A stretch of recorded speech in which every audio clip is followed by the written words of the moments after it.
I watched Marcus's mother slap the hospital admission papers onto my kitchen counter, her perfectly manicured nails clicking against the marble like the ticking of a clock I'd heard before. In another life. In my first life. "Rebecca, Marcus needs you at the hospital," she said, her voice dripping with the kind of entitlement that only comes from decades of getting exactly what you want. "He's having complications from the surgery. You need to come immediately and sign the consent forms for the emergency procedure." I took a slow sip of my coffee, my hands steady in a way they never had been before. Before I died at 32 in a car accident, rushing to this very hospital because Marcus had called saying he needed me urgently. Before I woke up 10 years in the past, 22 again, standing at the altar about to make the biggest mistake of my life. "No," I said simply. Catherine Whitmore's face went through a fascinating transformation. Confusion, then disbelief, then a rage so pure it made her shake. "Excuse me?" I said, "No, I'm not coming." I set down my coffee cup and met her eyes with a calmness that came from knowing exactly how this story ended. Or rather, how it used to end. "Marcus has you, his father, and his sister there. I'm sure between the three of you, you can handle signing some forms. You're his wife. This is your duty." The word duty almost made me laugh. Duty. For 3 years in my previous life, I'd performed my duty beautifully. I dropped everything every time Marcus called. Every time his mother demanded my presence. Every time his sister needed something. I'd sacrifice my career opportunities, my friendships, my own health, all in the name of duty. And where had duty gotten me? Dead in a car crash at 32, racing to the hospital because Marcus claimed he was dying, only to find him sitting up in bed with a mild fever, annoyed that I'd taken so long. I never made it back home that night. A drunk driver had other plans. "Find someone else," I said, turning back to my laptop where my thesis proposal glowed on the screen. The PhD program I'd abandoned in my first life to support Marcus's career. The research that I'd let die because his needs always came first. Not this time. Catherine's voice rose to a shriek. "How dare you, after everything this family has done for you? We took you in when your own family didn't want you." There it was, the weapon they'd used against me for years.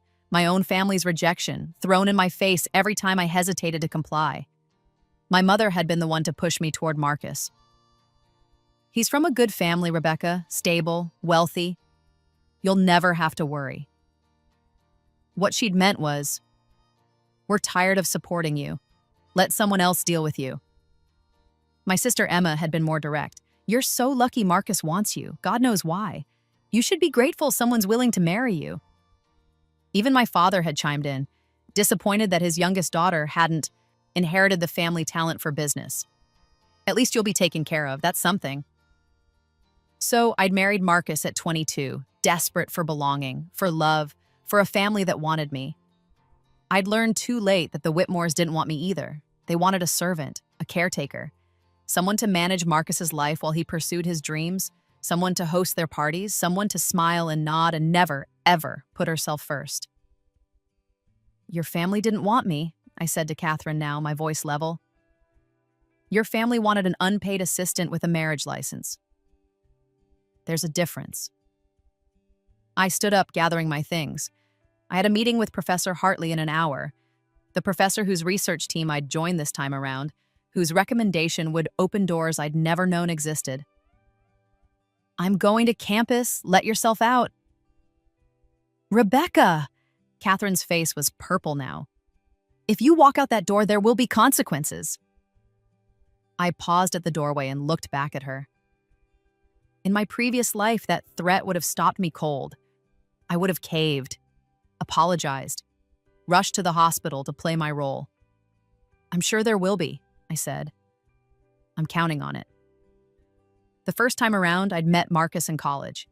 He was charming, attentive, everything a 20-year-old girl could want. He'd pursued me relentlessly, made me feel special, made me feel chosen. I fell hard and fast. The cracks started showing after the wedding. The first time I was sick, really sick with pneumonia, I'd called Marcus at work. I can't breathe properly, I'd told him, my voice weak. I think I need to go to the ER.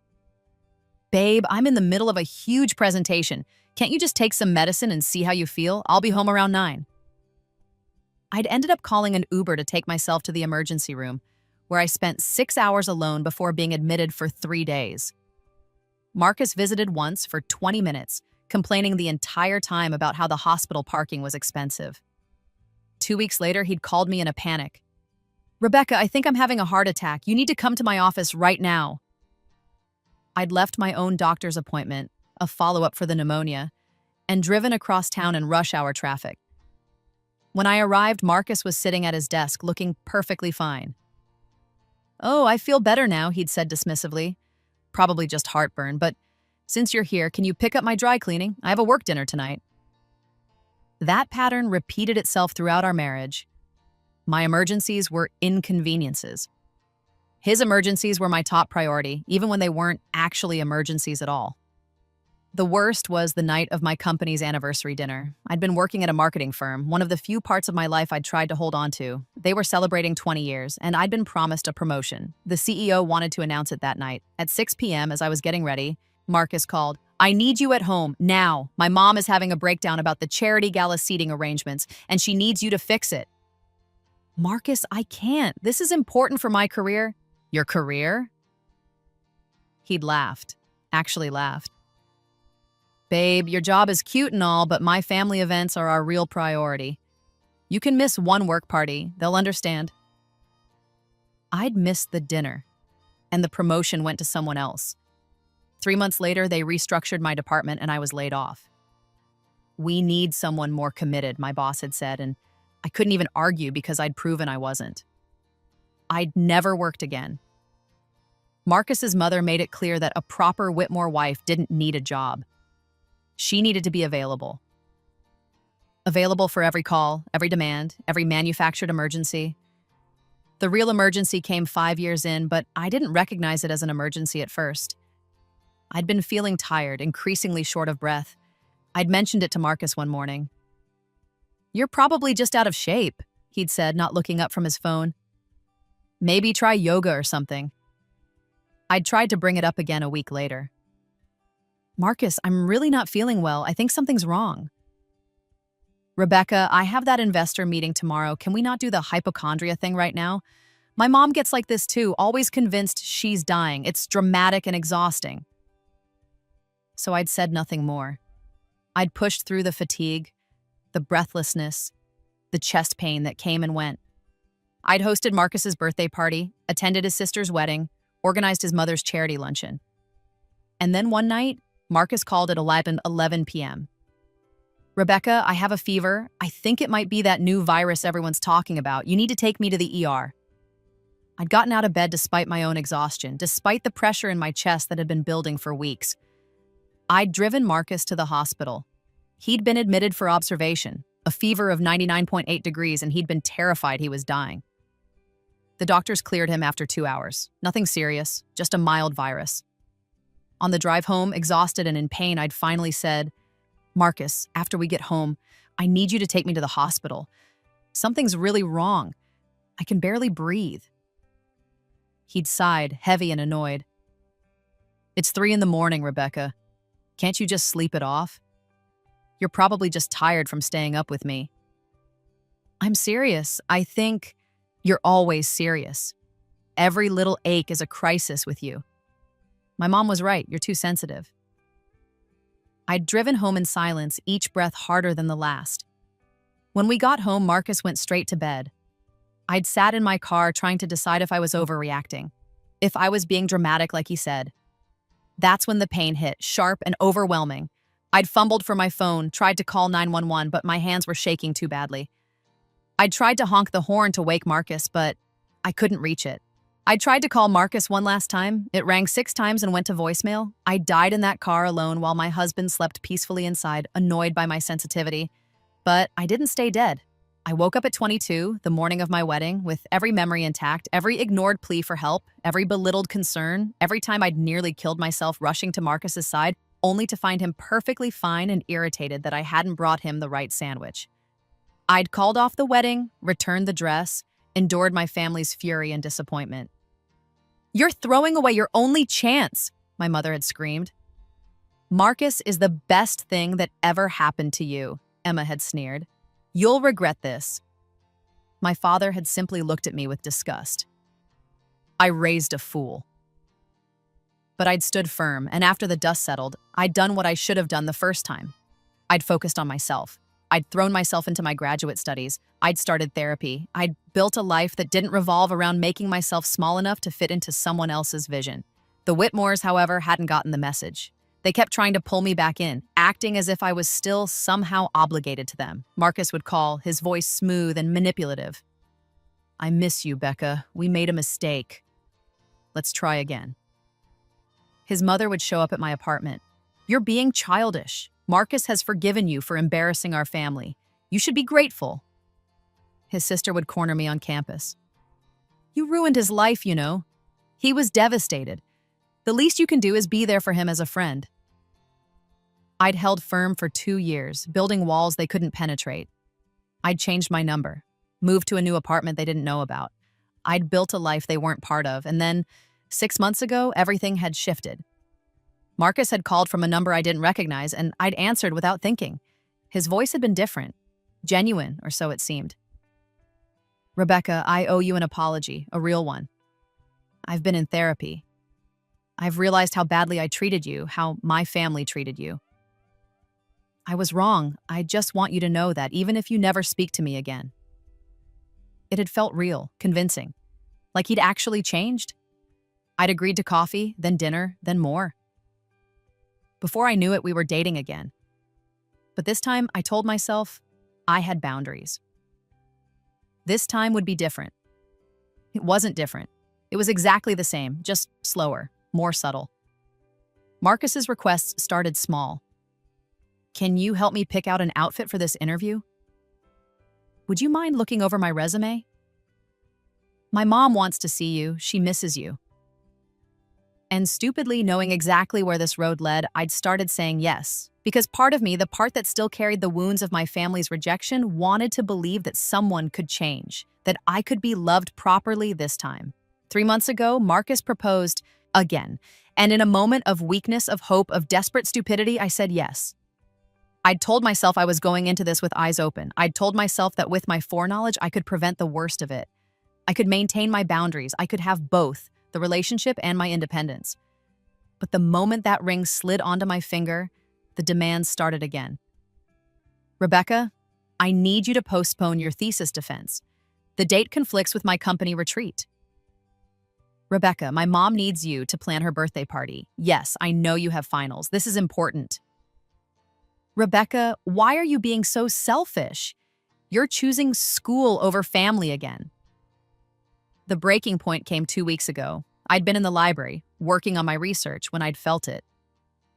That same chest pain from my previous life. Sharp, frightening, different from anxiety or stress. I'd called Marcus, my hands shaking. "Something's wrong. I'm having chest pains. I think I need to go to the hospital." There was a pause. Then a sigh. "Babe, I'm at a really important client lunch. Can you just take an Uber to urgent care? I'll meet you after." "Marcus, I'm scared. This feels serious." "You're always scared. Remember last month when you thought you had appendicitis and it was just gas? Just go to urgent care, and if it's actually serious, call me back." Another pause. "You know what? I can leave early if it makes you feel better." "But Rebecca, we need to talk about this pattern. You panic about every little thing, and it's exhausting. My mom says—" I'd hung up on him. I'd called an Uber. I'd gone to the ER alone. The doctors ran tests and found nothing acute, but they wanted me to follow up with a cardiologist. "Your symptoms are concerning," the ER doctor said. "Don't ignore this." Marcus showed up 3 hours later, annoyed. "See, you're fine. This is exactly what I mean about overreacting." I'd looked at him, really looked at him, and seen my first life playing out again in slow motion. Me in a car, dying, while he slept. Him at my funeral, playing the devastated widower, accepting condolences while his mother whispered about how I'd always been dramatic about my health. That night, I'd taken off the ring. "What are you doing?" Marcus had asked, his voice sharp. "I'm done," I'd said simply. "Done? Rebecca, you can't be serious. You're upset because I didn't drop everything for your panic attack. Get out. You're being irrational. Get out." He'd left, but not quietly. He'd called me 40 times that night. His mother showed up the next morning, started the threats and manipulation. His sister sent me pages of text messages about what an ungrateful, selfish person I was. I'd blocked them all, changed my locks, moved forward until today, when Catherine showed up with her hospital forms and her demands. I'd been waiting for this. In my previous life, I'd learned that Marcus's emergencies came in waves, usually when he wanted something. This surgery had been scheduled weeks ago, a minor procedure to remove a benign cyst, nothing life-threatening, nothing requiring emergency consent forms, but Marcus had learned that the word emergency made me move, made me compliant, made me controllable. Not anymore. I arrived at Professor Hartley's office to find her reviewing my latest research proposal, her expression bright with interest. "Rebecca, this is exceptional work," she said. "I want to bring you on as a full research assistant. Paid position, and your thesis would be directly tied to our grant project. This could open significant doors for you." It was the opportunity I'd lost in my first life. The chance I'd sacrificed for a man who couldn't be bothered to take me to the hospital when I was dying. "I accept," I said immediately. "Wonderful, we'll start Monday."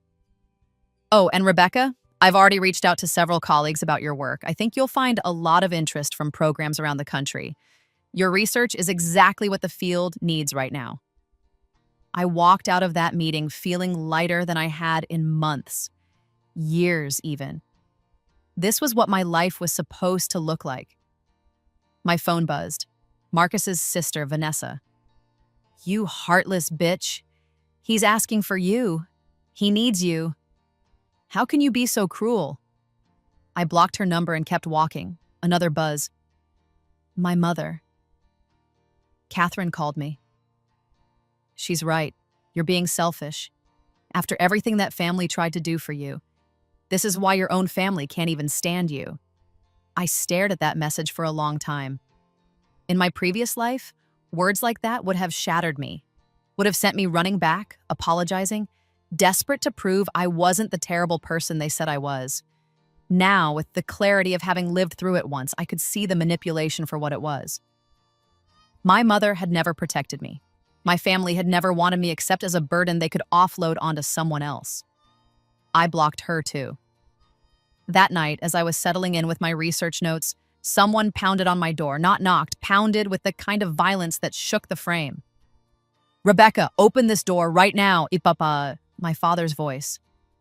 I looked through the peephole. He was red-faced, furious, with my mother and Emma flanking him like an angry delegation.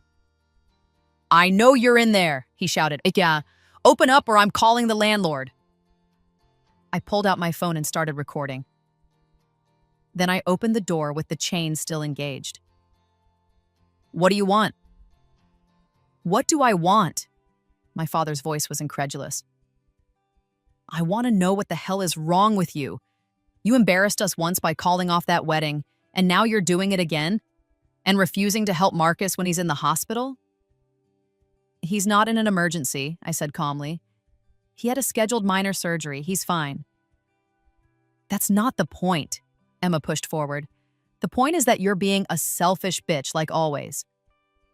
You've never cared about anyone but yourself." I almost laughed. Emma, who'd borrowed my car and totaled it, then blamed me for not having better insurance. Emma, who'd stolen my college boyfriend and then acted like I was dramatic for being upset. Emma, who'd asked me to co-sign her credit cards and then defaulted, ruining my credit for years. "You're projecting," I said. "Don't use your fancy college words on me," she snapped. "We all know you're not as smart as you think you are. Marcus was the best thing that ever happened to you, and you threw him away, twice." "Marcus ignored me when I had a medical emergency 2 weeks ago," I said, my voice steady. "He told me I was being dramatic and exhausting. So I left. And now that he wants something from me, suddenly it's my duty to come running. That's not how this works anymore. My mother's face twisted with disgust. You were always weak, always playing the victim. Poor Rebecca, nobody understands her. Nobody appreciates her. You know what? You're right. We don't appreciate you because there's nothing to appreciate. The words should have hurt. In my first life, they would have destroyed me. Now they just made me tired. Are we done? I asked. No, we're not done. My father stepped closer to the door at me. You're going to go to that hospital, apologize to that family, and fix this mess you created. Do you understand me? Or what? He blinked. What? Or what? I repeated. What exactly will you do if I don't comply? Disown me? You already did that emotionally years ago. Cut me off financially? I pay my own bills. Tell me what a disappointment I am? I've heard it my entire life. So tell me, Dad, what's the threat here? He sputtered, unable to form words. Here's what's going to happen, I said, my voice cold. You're going to leave my apartment. You're going to stop contacting me, and you're going to accept that I'm not your puppet anymore. I'm not Marcus's servant. I'm not anyone's punching bag. I'm done. You ungrateful, Emma started. Get out now, or I'm calling the police and showing them this recording of you threatening me. My father's face went from red to purple. You wouldn't dare. I held up my phone, the recording clearly visible and still running. Try me. They left, but not before my mother got in a final shot. You'll regret this. When you're alone and miserable, don't come crying to us.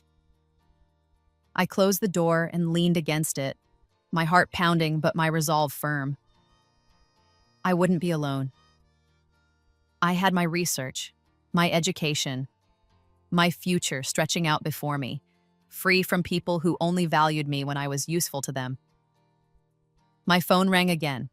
Another unknown number. Against my better judgment, I answered. Rebecca. Marcus's voice was weak, pathetic. Baby, please, I need you. No, you don't. I'm in pain. The surgery. There were complications. I'm scared. I'd heard this script before. Different words, same manipulation. You have your family there, Marcus. I'm sure they're taking excellent care of you. It's not the same. I need you. You're my fiancé. No, I'm not. I gave you back the ring, remember? I'm not your fiancé. I'm not your girlfriend. I'm not your anything. You can't mean that. His voice shifted, hardening. After everything I've done for you. What exactly have you done for me, Marcus? I asked. What have you ever actually done for me that wasn't about making your life easier? Silence. That's what I thought. Don't call me again. Rebecca, wait. I hung up. The texts started immediately. From Marcus, from his family, from my family. All variations on the same theme. I was heartless, selfish, cruel. How could I abandon someone in their time of need? I turned off my phone and slept better than I had in weeks. The next morning, I met with my thesis advisor.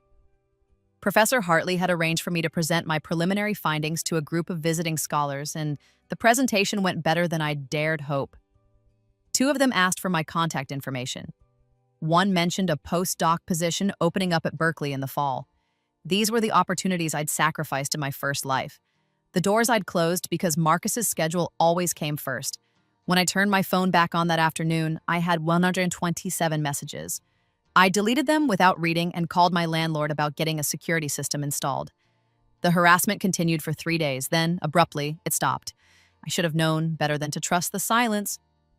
On the 4th day, Professor Hartley called me into her office, her expression troubled. Rebecca, I received a very disturbing call this morning from someone claiming to be your fiancé. My blood ran cold. What did he say? He said you've been having a mental health crisis, that you're off your medications and making concerning decisions. He asked me to contact him immediately if you showed any signs of instability. She paused. He was very convincing. This was new. Marcus hadn't tried this tactic in my first life, but then again, I'd never stood up to him like this before. What did you tell him? I asked carefully. I told him I couldn't discuss a student's personal information with anyone and that he should contact you directly if he had concerns. She leaned forward. Rebecca, I want you to know that in all my interactions with you, I've seen nothing but a dedicated, brilliant young woman with a bright future. Whatever is going on in your personal life, it hasn't affected your work, but if you need resources, counseling, legal help, the university has options. Relief washed over me. Thank you, Professor. I appreciate that more than you know. I take it he's not actually your fiancé? Not anymore, and he doesn't like being told no. She nodded slowly. I've been teaching for 30 years, Rebecca. I've seen this pattern before. Men who can't handle their partners having success, who sabotage their careers, who make them choose between their own ambitions and the relationship. She met my eyes. Don't choose the relationship. You're too talented to waste your life making yourself smaller for someone who can't handle your light. I left that meeting feeling validated in a way my own family had never made me feel. But the campaign against me was just beginning. That night, someone slashed my tires. The building's security footage was conveniently out of service. The next day, my sister showed up at the coffee shop where I was studying and made a scene, screaming about what a terrible person I was until the manager had to escort her out. The day after that, I received a certified letter from Marcus's lawyer. He was suing me for breach of promise, an archaic legal concept that barely existed anymore, but apparently he'd found some angle to pursue. I took the letter to the university's legal aid office. The law student who reviewed my case looked incredulous. Wow, this is a stretch. There's almost no chance this will go anywhere, but you'll need to respond. The good news is that his lawyer included some threats in here that cross into harassment territory. You might want to consider a restraining order. Can I do that? Absolutely, especially given the escalating behavior you've described. The slashed tires alone would be enough if you can prove it. I filed for the restraining order that afternoon. Marcus's response came swiftly and viciously. Suddenly, stories started circulating on campus. I was a gold digger who'd seduced Marcus and was now trying to extort his family. I was mentally unstable. I'd faked a pregnancy to trap him. I'd stolen from his mother. None of it was true, but mudsticks. Professor Hartley called me in again. The department had received some concerning emails about you, anonymous but clearly coordinated, making serious accusations. My stomach dropped. And I told him they were obviously a smear campaign from someone with a personal vendetta, and that your work speaks for itself. She smiled grimly. I've been in academia long enough to recognize character assassination when I see it. But Rebecca, this is serious. Whoever is doing this is trying to destroy your reputation and your opportunities. I know. The restraining order hearing is in 3 days, right? I nodded. Good. In the meantime, I want you to document everything. Every message, every encounter, every instance of harassment. And I want you to know that this department stands behind you. The hearing was brutal. Marcus showed up in a wheelchair, looking pale and weak. His mother dabbed at her eyes with a tissue. His lawyer painted me as a cruel, heartless woman who'd abandoned her fiancé in his hour of need and was now trying to silence him with false allegations. My lawyer presented the evidence methodically. The texts, the calls, the messages from his family, the slashed tires, the professional sabotage, attempts, the harassment campaign. The judge listened to both sides, his expression unreadable. Then Marcus's lawyer made a mistake. Your Honor, my client is not the villain here. He's a victim of a woman who refuses to honor her commitments. When he needed her most after a serious surgery, she abandoned him. What kind of person does that? The judge looked up sharply. Counsel, are you arguing that your client is entitled to this young woman's presence and care? I'm arguing that she made a commitment she ended. She returned the engagement ring and ended the relationship. That's her right. What happened after that point is what we're here to discuss. He turned to me. Ms. Chen, when did you last have any voluntary contact with Mr. Whitmore? 2 weeks before his surgery, Your Honor, when I ended our engagement and returned the ring. And since then, have you initiated any contact with him or his family? No, Your Honor. All contact has been initiated by them. Including showing up at your home, your workplace? Your family members harassing you? Yes, Your Honor. He looked at Marcus's lawyer. Counsel, your client had a scheduled non-emergency surgery. Ms. Chen was under no legal or moral obligation to be present. The fact that he and his family have engaged in an escalating campaign of harassment because she exercised her right to end a relationship is exactly why restraining orders exist. The order was granted. Marcus, his mother, his father, and his sister were all ordered to stay at least 100 yards away from me, my home, my workplace, and my school. No contact of any kind. Marcus's face as the judge read the order was almost worth everything I'd been through. Almost. Because the retaliation didn't stop. It just got more creative. My family escalated their campaign. My father tried to get me expelled by claiming I'd used his identity to take out student loans. A lie. Since I'd paid my own way through school with scholarships and part-time work, Emma created fake social media profiles and posted horrible things pretending to be me. My mother showed up at my apartment building and convinced the landlord I was dangerous and unstable. Each attack failed, but each one took energy to fight. Energy I needed for my research, my studies, my future. I was exhausted. Running on fumes. Beginning to wonder if standing up for myself was worth this constant battle. And then, 3 months after the restraining order, everything changed. I was in the university library, working late, when my phone rang. An unknown number, but this time with a California area code I didn't recognize. Rebecca Chen? Yes?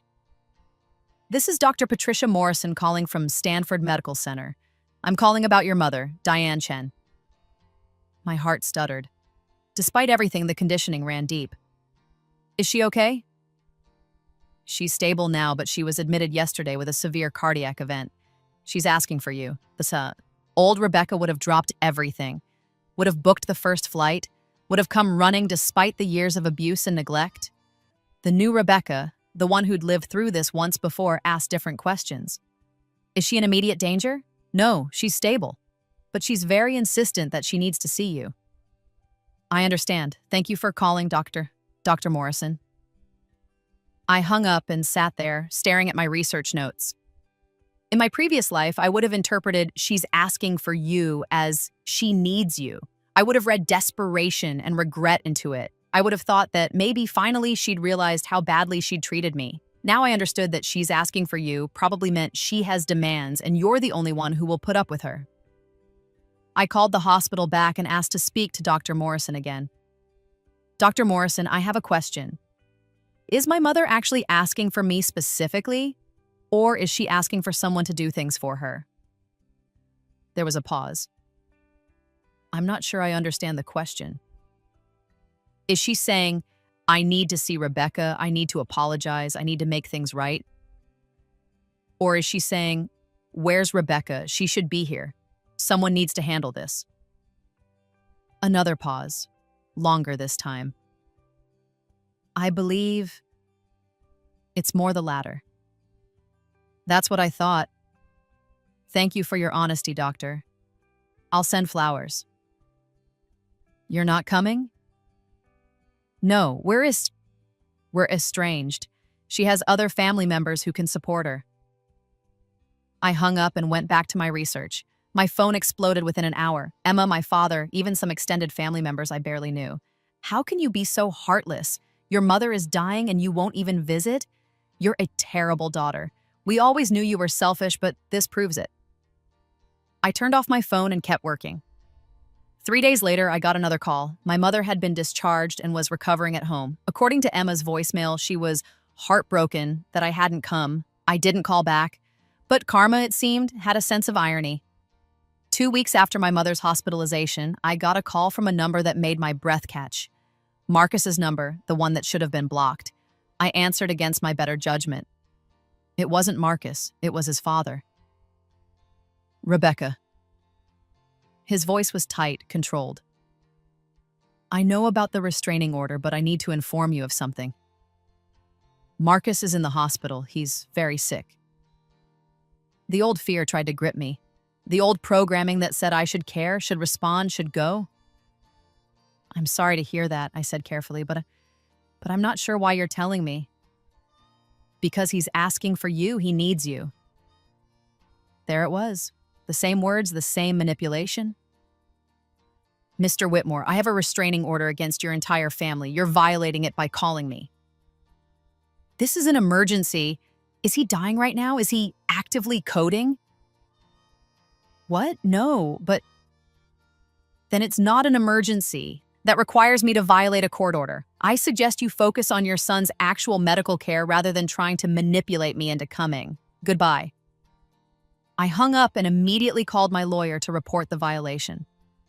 The calls kept coming, though, from hospital staff who'd been manipulated by the family, from Marcus's friends, even from my own family who seemed to think this was their opportunity to reconcile. See, Emma said in one message, this is what happens when you're cruel. Karma comes back around. Marcus might die and you'll have to live with that. But I knew something they didn't know. I knew that Marcus's pattern was to fake or exaggerate emergencies to get attention. I knew that he was fully capable of making himself seem sicker than he was. And I knew that even if he was genuinely sick, it wasn't my responsibility to save him. Not anymore. I was in Professor Hartley's office discussing my thesis timeline when my phone buzzed with a text from an unknown number. This is Vanessa. I don't care about the restraining order. My brother is dying and you need to know that you're killing him. His condition is getting worse because of the stress you're causing. If he dies, his blood is on your hands. I showed the message to Professor Hartley. She read it and shook her head by saying, that's not how medicine works. That's emotional manipulation. I know, I said, but it still gets to me. What if I'm wrong? What if he's actually dying and I'm being cruel? Then he has doctors and family to care for him. Rebecca, you're not a medical professional. You're not his wife. You're not even his friend anymore. You're a woman he abused and harassed who finally set boundaries. Whatever is happening with his health is not your responsibility. Logically, I knew she was right. Emotionally, the programming ran deep. That night, unable to sleep, I did something I knew I shouldn't. I created a fake social media account and looked up Marcus. His page was full of pictures from the hospital, him looking pale and weak, his family surrounding his bed, captions about fighting hard, staying strong, surrounded by love. And then I saw the dates. The photos were from different days, but they'd all been posted in the last week, carefully curated to create a narrative of decline. But in the background of one photo, I could see the TV screen, showing a football game that hadn't aired yet. The photos were old, or staged, or both. I dug deeper, something I'd gotten good at in my previous life when I'd needed to track Marcus's lies. I found his mother's page. She'd shared an article about a new treatment center Marcus was valiantly trying. The article was from 3 years ago. I found his sister's page. She'd posted about keeping vigil at the hospital, but her location tag was at a restaurant downtown. It was all a show, a carefully orchestrated campaign to make me feel guilty, to make me come back, to make me resume my role as his emotional support animal. The rage that filled me was cold and clear. I screenshot everything, dated it, documented it, sent it all to my lawyer with a note, further evidence of harassment and manipulation. And then I posted my own message on my own social media, the first personal post I'd made in months. Some people will fake an entire emergency to manipulate you back into their lives. They'll use guilt, fear, and obligation as weapons. They'll make you doubt your own reality and your own boundaries. But you don't owe anyone access to your life, especially people who've proven they'll hurt you. Protect your peace, trust your gut, and remember that anyone who truly loves you won't need to manipulate you into proving it. I didn't mention Marcus by name. I didn't have to. The response was immediate and overwhelming. Dozens of messages from people I barely knew, sharing their own stories of manipulation and escape. Women who'd been where I was, who understood. And one message from someone I didn't expect. Rebecca, this is Dr. Morrison from Stanford Medical. I want to apologize. Your mother's team has been pressuring me to contact you again, claiming she's gotten worse. But I've reviewed her file and she's recovering normally. I should have been more clear in my initial call. You made the right choice. I'm sorry I contributed to any manipulation. I thanked her and felt another piece of the guilt fall away. But the Whitmores weren't done. A week later, I received a letter. Not from a lawyer this time, but from Marcus himself. It must have been sent before the restraining order was served because it had an old postmark. Against my better judgment, I opened it. Rebecca, I know you think I don't understand what I did wrong. I know you think I haven't changed, but I have. I've spent these months in therapy, really looking at my behavior, at how I treated you. You were right about everything. I did take you for granted. I did prioritize my needs over yours. I did ignore your emergencies while expecting you to drop everything for mine. I was selfish and manipulative, and I see that now. The surgery had complications, real ones, not made up to get your attention. I have an infection that's not responding to antibiotics, and the doctors are worried. I might need another surgery.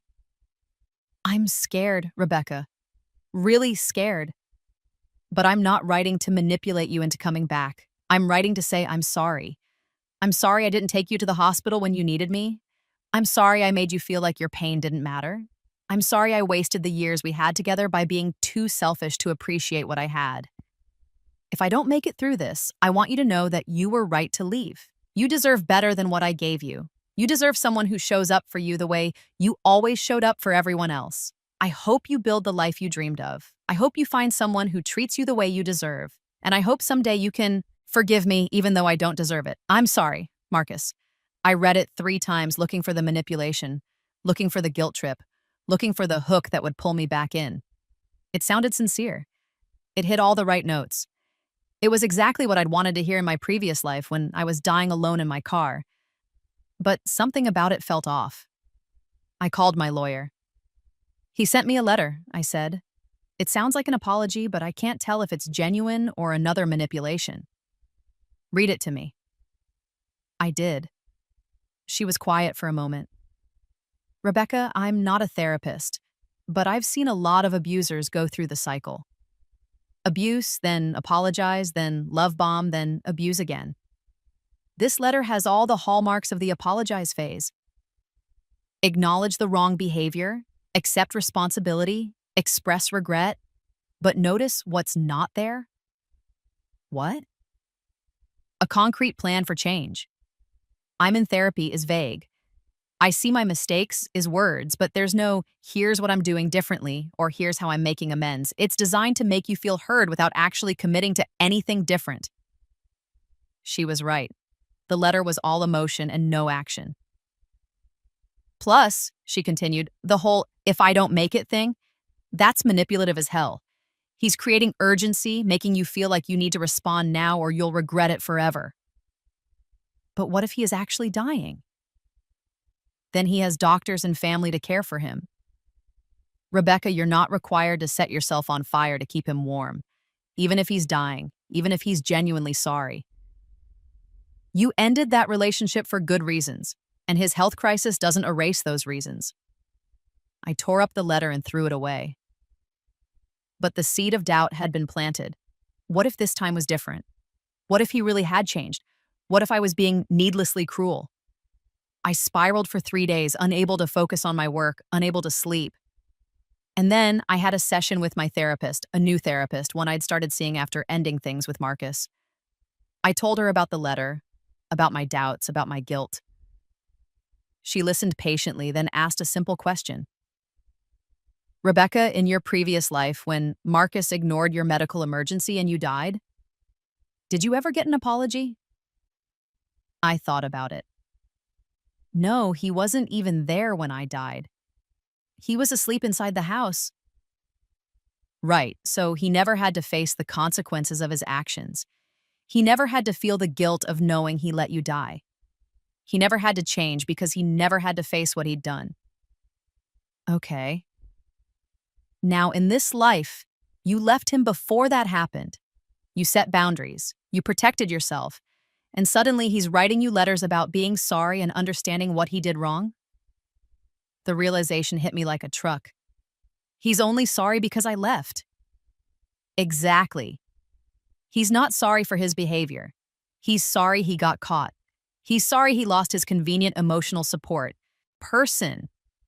Real change happens when someone faces consequences and does the work anyway, not when they're trying to avoid losing something they want. I felt the doubt dissolve, replaced by clarity. Marcus wasn't sorry. He was scared. Scared of being alone. Scared of facing his own mortality without someone to comfort him. Scared of a world where I wasn't available to make his life easier. But that wasn't my problem anymore.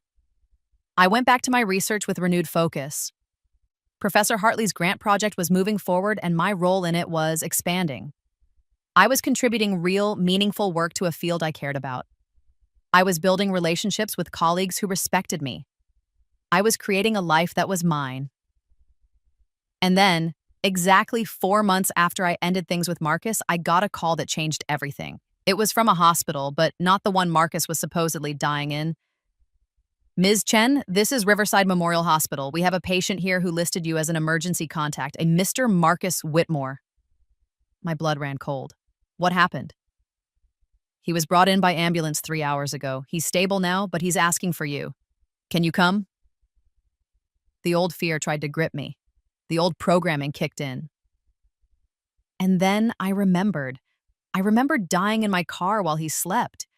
I remembered every ignored emergency, every belittled concern, every time he'd made me feel crazy for asking for help. I remembered the restraining order, the harassment campaign, the fake photos, the manipulative letter. No, I said, I can't come. Ma'am, he's very insistent. He says it's urgent. I'm sure he does. But we're no longer in a relationship, and I have a restraining order against him and his family. I'm not his emergency contact, and I won't be coming. I suggest you contact his actual family. But is he dying right now, as in, will he be dead in the next 10 minutes? Well, no, but then it's not urgent enough to violate a court order. Please remove me from his contact list and do not call me again about him. I hung up, my hands shaking, but my resolve firm. 20 minutes later, Catherine called. I'd forgotten to block her new number. How dare you, she hissed. My son is in the hospital, truly sick this time, and you refuse to come? What kind of monster are you?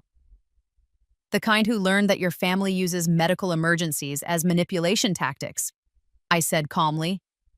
I'm hanging up now. If you call again, I'll report it as a restraining order violation. He's dying, she screamed. He has sepsis. The infection spread. He might not make it through the night. Something in her voice made me pause. This sounded different, more genuine, more scared. Then I suggest you be there for him, I said, because I won't be. You heartless bitch. I hope you can live with yourself when he's dead.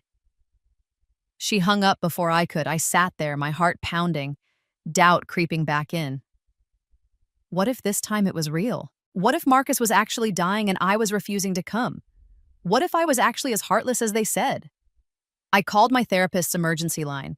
She talked me down, reminded me that I wasn't responsible for Marcus's health, that even if he was dying, my presence wouldn't save him. But the guilt gnawed at me all night. I didn't sleep.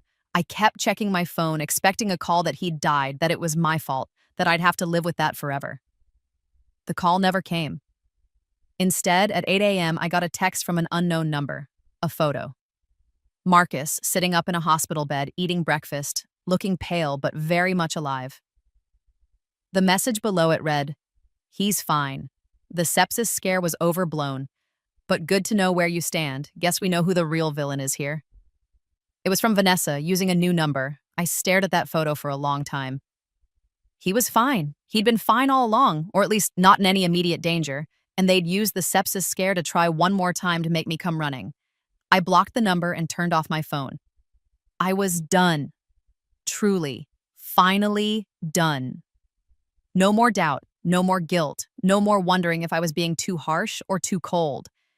They'd shown me exactly who they were, over and over again.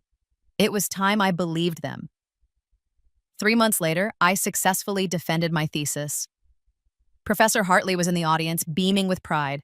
So were several colleagues from other universities who'd become mentors and friends. My family wasn't there.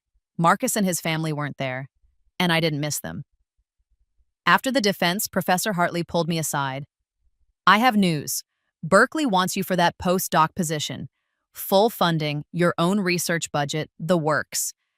They were incredibly impressed with your work. It was everything I'd lost in my first life. Everything I'd sacrificed for a man who couldn't be bothered to take me to the hospital. I accept, I said immediately. I thought you might. She smiled. Rebecca, I've watched you grow this year. You've handled more adversity than most people face in a lifetime, and you've done it with grace and strength. I'm proud of you. I cried then for the first time in months. Not from sadness, but from relief. From joy, from the knowledge that I'd made it through.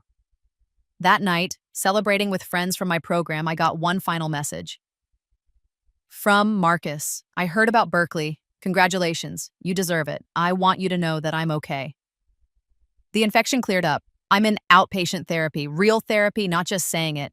I know you won't believe me, and I don't blame you, but I want you to know that I finally understand what I lost. Not just you, but the chance to be a better person. I hope you're happy, Rebecca. I really do. Goodbye. I read it once, then deleted it without responding. He didn't deserve my acknowledgement. He didn't deserve closure. He didn't deserve anything from me anymore. I was moving to California. I was starting a new chapter. I was building a life that was completely, entirely mine. And if Marcus had finally figured out what he'd lost, well, that was his problem to solve, not mine. Never again mine. The postdoc at Berkeley was everything I'd dreamed of and more. My research was published in major journals. I presented at international conferences. I built a reputation as a rising star in my field. And I was happy. Genuinely, deeply happy in a way I'd never been in my first life. I dated occasionally, but I was in no rush. I'd learned the hard way that being alone was better than being with someone who diminished you. 2 years into the postdoc, I got an unexpected email. It was from my mother. Rebecca, I know I have no right to contact you. I know I burned that bridge years ago, but I need you to know that I've been in therapy and I'm starting to understand how badly I've failed you as a mother. I was jealous of you. You were smart and ambitious in ways I never was, and instead of being proud, I was threatened. I took out my own insecurities on you, and I let your sister do the same. I pushed you toward Marcus because I wanted you taken care of, but really, I just wanted you to be someone else's problem.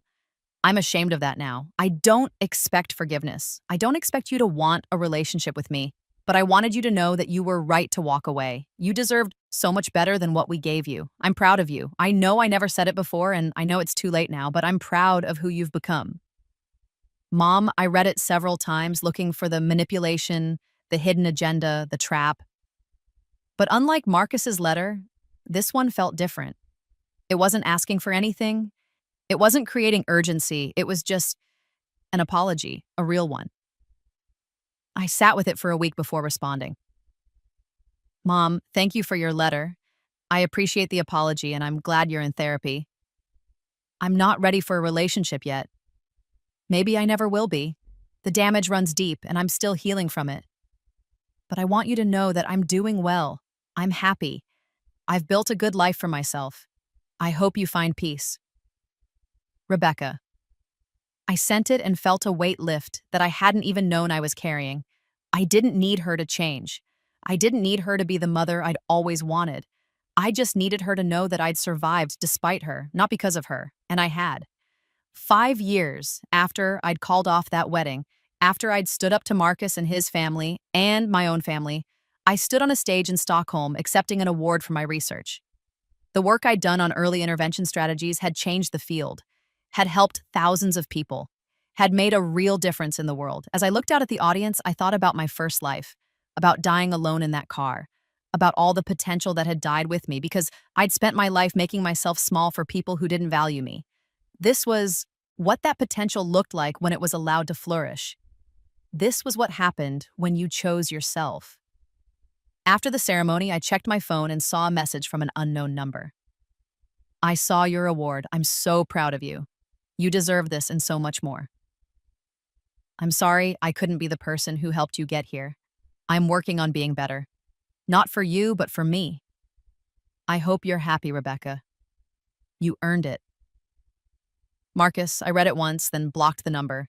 He was right about one thing. I had earned this, but not by staying with him. Not by sacrificing myself on the altar of his needs. I'd earned it by walking away, by choosing myself, by refusing to die slowly in service to people who would never appreciate the sacrifice. I'd been given a second chance at life, and I'd used it to become the person I was always meant to be. Not Marcus's wife, not my family's disappointment, not anyone's servant or savior, just Rebecca. Dr. Rebecca Chen, award-winning researcher, independent woman, survivor, and I'd never been happier. That night, as I celebrated with colleagues who'd become true friends, I raised my glass in a silent toast to second chances, to standing up for yourself, to walking away from people who don't deserve you, to choosing yourself even when everyone tells you you're wrong, to surviving, to thriving, to never, ever going back. My phone buzzed one last time, another unknown number. I almost didn't look, but curiosity got the better of me. Rebecca, this is Catherine Whitmore. I know I'm probably the last person you want to hear from, but I wanted you to know that Marcus got married last year to someone who reminds me a lot of how you used to be, eager to please, willing to sacrifice everything for him. I watch her making the same mistakes you almost made, and I feel sick. I enabled my son to be a taker. I taught him that his needs were more important than anyone else's. I'm sorry I did that to you. I'm sorrier that I'm watching him do it to someone else. I hope you're well. You were smart to get away. Catherine. I read it twice, feeling a complicated mix of emotions. Part of me wanted to warn Marcus's new wife, to tell her to run, to share my story and spare her the pain. But I knew it wouldn't work. She'd have to learn the same way I did. Some lessons can only be learned through experience. I typed a response, then deleted it, then typed another and deleted that too. Finally, I settled on something simple. Thank you for telling me. I hope she finds her strength sooner than I found mine. I sent it, then blocked that number too. The past was finally truly behind me. I had my research, my career, my independence, my self-respect. I had everything I'd died without in my first life, and I'd fought like hell to get it. As I flew home to California the next day, I looked out the window at the clouds below and thought about that car, the one where I died alone, ignored, gasping for help that never came, that Rebecca was gone. This Rebecca had learned to save herself, and she'd never need rescuing again.